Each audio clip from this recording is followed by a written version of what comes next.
You can buy a house with cash, but the large majority of home sales and purchases are paid through a home loan.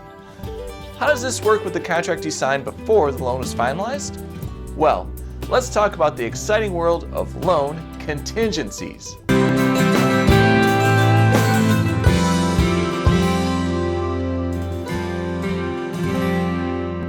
Come on in and have a seat. It's me, Ben Weaver, Illinois attorney and founder of 23 Legal. I provide personal, practical, and professional legal service by guiding clients through the process of buying and selling a home throughout Chicago and its suburbs. And today, we talk about how a contract is structured around what we call a loan contingency. Before we get to that though, let's take a quick moment to discuss your purchase options offered in the contract. Now, all this is detailed in paragraph 7 of the standard Chicago area residential real estate contract. You can buy a house with a loan or buy with cash. When you buy with cash, you also have the option to buy with or without a potential mortgage. For the remainder of the video, we'll only be focusing on contracts buying with a loan. However, we plan to cover cash purchases in the future, so be on the lookout for that video. Alright, moving on to loans. When the contract is signed and you're either buying with or selling to someone who will be using a loan, the contract then becomes contingent upon the loan being approved by the lender. After signing, the buyer has a 10 business day period to send in the official loan application and pay any application fees. If that's not done, the contract is subject to cancellation.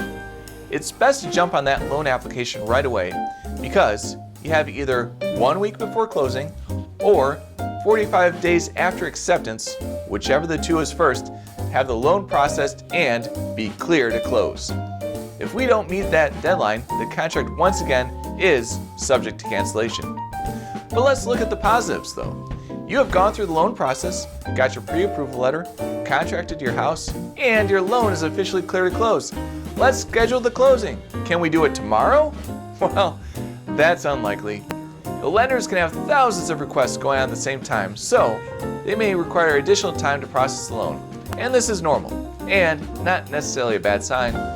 There's a good chance there are no problems at all with your loan in particular, but the lenders just need more time to get everything finalized. Once they're ready to go, we'll get that closing scheduled at the title company and finish up the transaction. The loan contingency details are found in paragraph 7A of the standard Chicago area real estate contract. That's where you agree to purchase the house with a loan. The same paragraph lists the contractual terms of the loan. One term that isn't covered, however, is an appraisal contingency.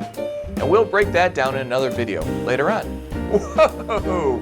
Did we just tease 2 videos? Make sure you subscribe so you don't miss any information. If you have any clients who are about to agree to a contract, show them this video and give them a heads up about what a loan contingency really means. If the other videos we teased interest you, please be sure to subscribe for more real estate law content. I'm Ben Weaver, open to taking new contracts and clients, and wouldn't you know it, I'm actually head off right now to a closing. I'll see you in the next video.